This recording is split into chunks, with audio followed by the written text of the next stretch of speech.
भगवान महावीर जन्मभूमि बासोकुंड वैशाली बिहार की धरती पर जन्म लिया जैन धर्म के 24वें तीर्थंकर भगवान महावीर स्वामी जी ने, जिन्होंने जियो और जीने दो का सार विश्व को समझाकर प्राणियों में जीव दया का भाव उत्पन्न किया। इस भव्य धरा का इतिहास अजर अमर है। अत्यंत वैभवशाली नगरी वैशाली का विकास प्राचीन काल से ही प्रारंभ हो गया था। वैशाली राज्य को भारत के प्रथम गणराज्य होने का गौरव प्राप्त है। वर्ष 1956 में भारत के तत्कालीन प्रथम राष्ट्रपति डॉक्टर राजेंद्र प्रसाद जी ने जैन धर्म और उनके अहिंसा के सिद्धांतों और प्राकृत भाषा के अध्ययन के लिए प्राकृत शोध संस्थान एवं भगवान महावीर स्मारक स्मृति की आधारशिला रखने के लिए इस स्थान को प्रमाणित किया। आज ये भव्य धरा केवल जैन ही नहीं, अजैनों के लिए भी पूजनीय है। देश विदेश से श्रद्धालुगण यहाँ दर्शन हेतु पधारते हैं एवं इच्छा अनुसार मनवांछित फल पाकर कर्मों की निर्जरा करते हैं तथा तीर्थ क्षेत्र पर दान देकर तीर्थ के उत्थान में अपना सहयोग प्रदान करते हैं। ज्ञात हो कि परम पूज्य श्वेत पिच्छाचार्य श्री विद्यानंद जी महामुनिराज के मंगल आशीर्वाद से एवं निर्यापक पट्टाचार्य प्रथमाचार्य श्री श्रुत सागर जी महामुनिराज की प्रेरणा एवं मार्गदर्शन से यहाँ विराजमान 1008 भगवान महावीर स्वामी की अति मनोज्ञ अतिशयकारी प्रतिमा की मंगल शांति धारा पूजन एवं विधान का भव्य आयोजन निरंतर रूप से किया जा रहा है। आप भी मात्र 11,000 रुपए की राशि देकर प्रभु महावीर स्वामी की शांति धारा करने का सौभाग्य प्राप्त कर सकते हैं। ओम ह्रीं श्रीं क्लीं ऐं हं वं मं हं सं तं पं वं वं हं हं सं सं तं तं पं पं झं झं जिं जिं शिं शिं द्रां द्रां द्रीं द्रीं द्रवय द्रवय नमोऽर्ते भगवते श्रीमती पवित्रजले जनिपिष्यामीति स्वाहा।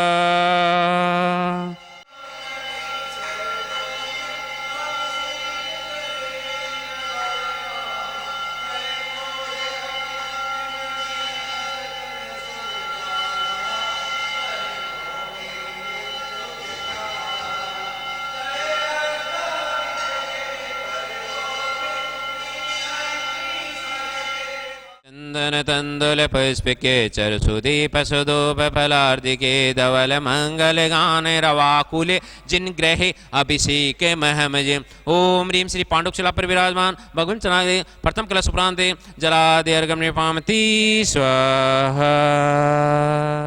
ओम नमः सिद्धेभ्यः ओम नमः सिद्धेभ्यः ओम नमः सिद्धेभ्यः श्री वित्रागा नमः। ओम नमोर्ते भगवते श्रीमती पार्षदितंकराय द्वादश गण परिस्थिताय शुक्लद्यां पवित्राय सर्वज्ञान स्वयंभुवे सिद्धाय बुद्धाय परमात्मे परम सुखाय तुल्यकमेव भवताय अनंत संसार चक्र परमित्राय अनंत दर्शनाय अनंत ज्ञानाय अनंत वीराय अनंत सुखाय सिद्धाय बुद्धाय तुल्यकोपसंकराय सत्य ज्ञानाय सत्य भवनित अनंत फणामण्डवनिता ऋषियारिका श्रावक श्राविका प्रमुख चतुस्संगोष विनाशाय घातिक्रम विनाशाय एक घातिक्रम विनाशाय अपवादम अस्माकं मर्त्योम अतिकामं रतिकामं क्रोधम अग्निभयम सर्वशत्रुभयम सर्वोपसर्ग सर्वविघ्नम सर्वभयम सर्वराजभयम सर्वचोरभयम सर्वदुष्टभयम सर्वमृगभयम सर्वातचक्रभयम सर्वपरमंत्रम सर्वक्षूलरोगम सर्वक्षयरोगम सर्वकुष्ठरोगम सर्वकुर्रोगम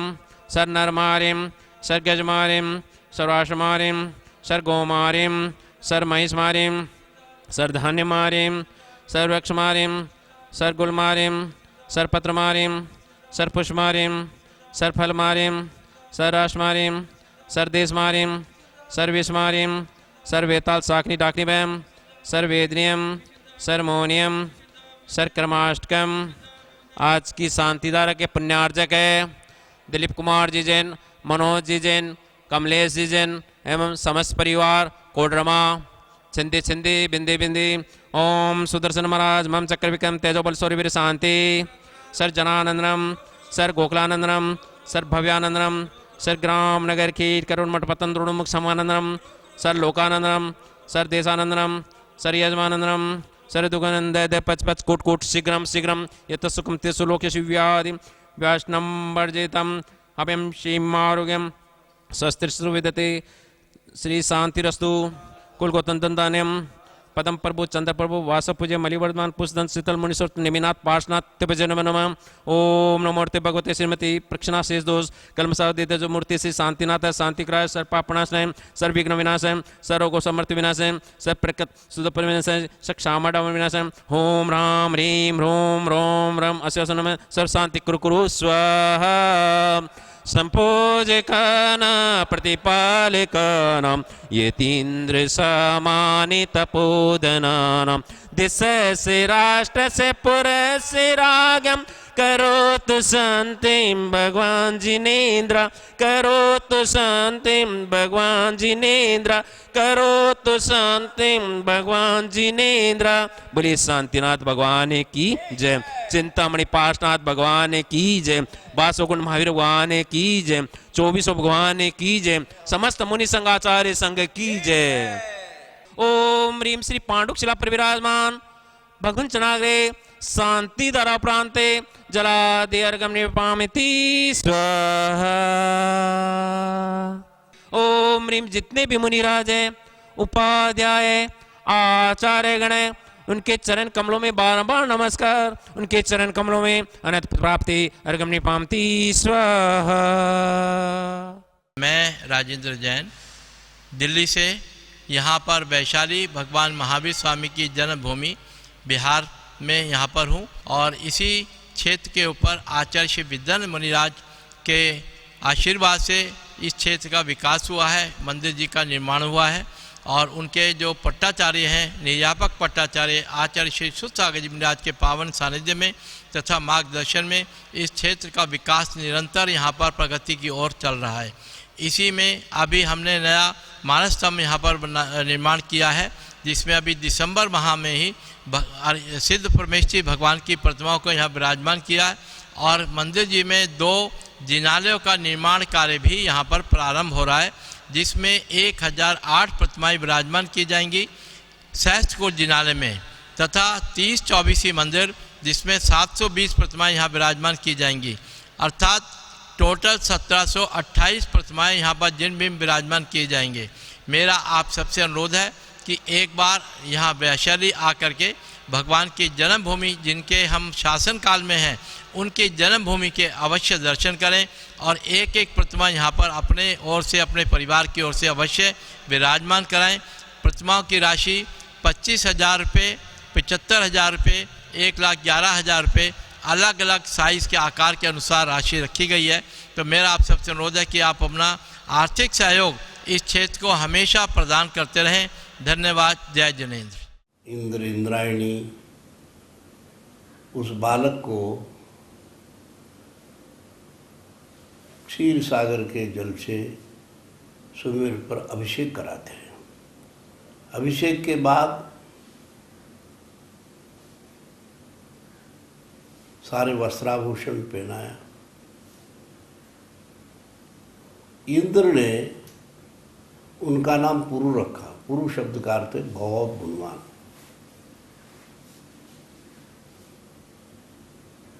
जब घर ले आए पिता ने पालने में रखते समय वृषभ कहा।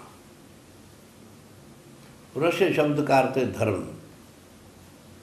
इस पृथ्वी मंडल पर प्रथम त्याग तपस्या संस्कृति ये सब उन्हीं की देन है। जब वो बड़े हो गए नाभि राजा ने उनको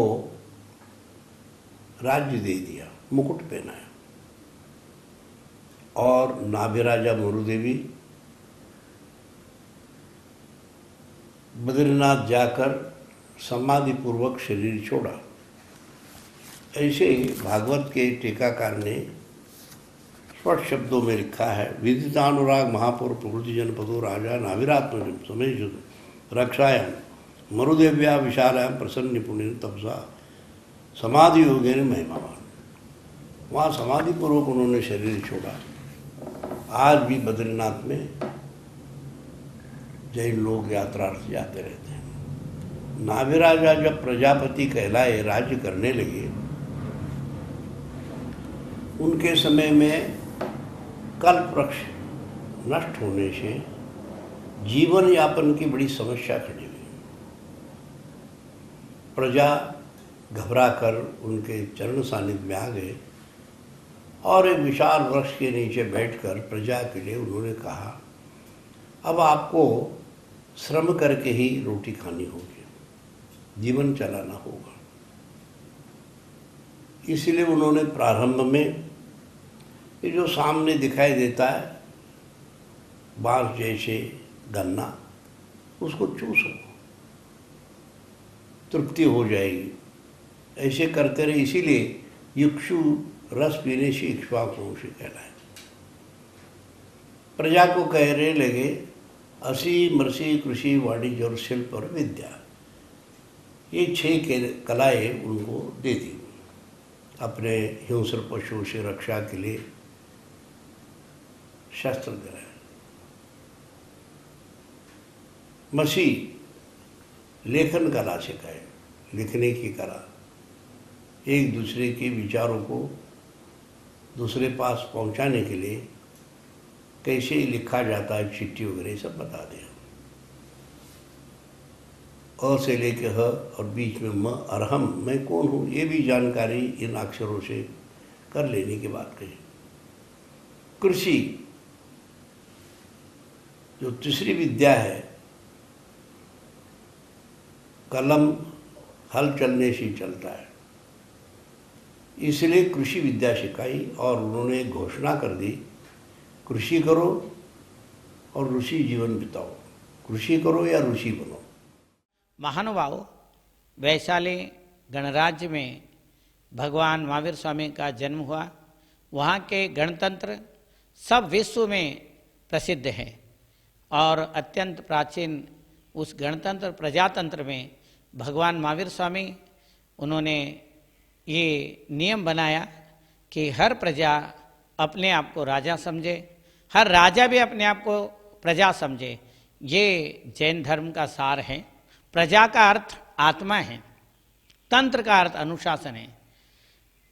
आत्मा स्वयं के लिए, स्वयं के द्वारा स्वयं से किया जाने वाला अनुशासन प्रजातंत्र है। अहम राजा अहम राजेति मन्यन्ते सर्वे। होमेस्टॉप वैशाली ग्रंथ में ये उल्लेख है। हर प्रजा वहाँ के कैसे अनुभव करते थे, स्वयं को अपने आप को राजा समझते थे और राजा भी अपने आप को प्रजा समझते थे। हर प्रजा के लिए एक व्यवहार, एक नीति, एक कानून, सब कुछ एक से था। उसको गणराज्य में हर धर्म दर्शन वाले सब एकत्रित होकर के रहते थे, सब अपने स्वतंत्रता से रहते थे, उनके नियम होते थे। ऐसे भगवान महावीर स्वामी के वहाँ जो मूर्ति विराजमान हैं, वहाँ विशाल मंदिर हैं।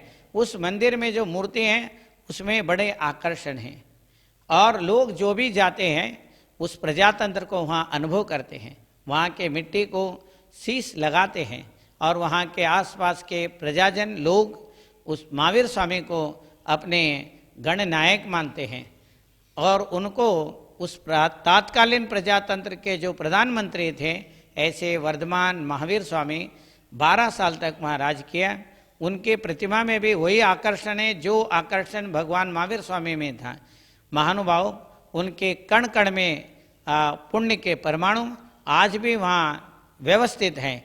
जो भी वहाँ जाता है वहाँ अपने कर्मों के निर्जरा करता है, अशुभ कर्मों को निर्जरा करके वहाँ असीम पुण्य कर्म को आकर्षित करता है। धर्म ध्यान करने के लिए, स्वस्थ जीवन के लिए, अपना स्वस्थ जीवन का जो आधार है, भगवान महावीर स्वामी ने कहा जीवो और जीने दो। ये इंग्लिश में कहते लिव एंड लेट लिव। भगवान महावीर स्वामी प्राकृत भाषा में बोलते थे, तात्कालीन भाषा में बोलते थे। अन्योन्य ओयारेण जीवा परस्परोपग्रहो जीवानाम, जीवो और जीने दो, लिव एंड लेट लिव। ये सारी चीज़ें भगवान महावीर स्वामी का आकर्षण है। वहाँ हम जाते हैं तो एक बहुत विशाल वृक्ष है जिसमें भगवान महावीर स्वामी क्रीड़ा करते थे। उस क्रीड़ा के उस वृक्ष को भी देखना चाहिए। हर एक जैन व्यक्ति को, बच्चे से लेकर के बुजुर्ग तक, सब लोगों को एक बार वहाँ वैशाली के वासुकुंड, कुंडग्राम, कुंडपुर, कुंडलपुर, ये वैशाली के कुंडलपुर हैं जो बहुत प्रसिद्ध है। वहाँ जाने के बाद एक अलौकिक अनुभव होता है। वहाँ के जो मिट्टी में एक पॉजिटिव एनर्जी है। सबको वहाँ सहयोग भी देना चाहिए, वहाँ पर रहना चाहिए, वहाँ का अनुभव करना चाहिए, सब लोगों को वहाँ से जुड़ना चाहिए। वहाँ शांति धारा करते हैं तो उनको असीम शांति का अनुभव होता है, समृद्धि का अनुभव होता है। तो महानुभाव वहाँ हर वर्ष महावीर भगवान के जन्म उत्सव मनाते हैं और जैनेतर लोग, लाखों लोग वहाँ एकत्रित होकर के महावीर जयंती मनाते हैं। कभी हम आप लोगों को भी वहाँ उपस्थित रहना चाहिए। और इसके अलावा वहाँ 3 दिन तक महावीर जयंती का उत्सव मनाते हैं और वो उत्सव हर साल होता है। भगवान महावीर स्वामी के जन्म के बाद आज तक वैशाली वासुकुंड में बहुत सुंदर उत्सव होता है और वहाँ का आकर्षण है जो हमारे अशुभ कर्मों को दूर करके शुभ कर्म प्राप्त करने का एक सातिशय क्षेत्र है। और भगवान महावीर स्वामी का जन्म स्थान वहाँ पर है। पास में भगवान महावीर स्वामी के दीक्षा स्थान भी हैं और पास में भगवान महावीर स्वामी जो पहले आहार किए हैं ऐसे स्थान है, उसका नाम है कूलग्राम। कूलग्राम को कैसे याद करना है? टंडा टंडा कूल कूल, बकुल राजा ने पहले आहार दिया और उस जगह का नाम, उस राजा का नाम हमें याद करना चाहिए। राजा का नाम बकुल राजा है और उस जगह का नाम कूलग्राम है। आज भी वो ग्राम उस वैशाली वासुकुंड के निकट में ही है। उसको आजकल लोग कोलवा गांव बोलते हैं, वैसे वास्तव में कूलग्राम धीरे धीरे करके वाह लगा देते, कूलवा कूलवा बोलते हैं। बिहारी में हर चीज़ वाह बोलते हैं कोई भी चीज़ हो उसके पीछे वाह लगाते हैं। तो वो उस गांव के साथ में भी जुड़ा हुआ है। महानुभाव, हम सब मिल करके उस मंदिर को और भव्य बनाना चाहिए। अभी तक बहुत विशाल सुंदर मंदिर बना है, वहाँ मानस स्तंभ बना है, वहाँ मंदिर का पंचकल्याणक भी हो चुका है, मानस स्तंभ का भी प्रतिष्ठा हो चुके हैं। और उसके अलावा अब सहस्त्रकूट जिनालय का निर्माण हो रहा है और 30-24 जिनालय का निर्माण हो रहा है। सब लोगों को उसमें सहयोग देना चाहिए और अभी दे रहे हैं और भी देंगे। ऐसे मेरा सबको मंगल आशीर्वाद है।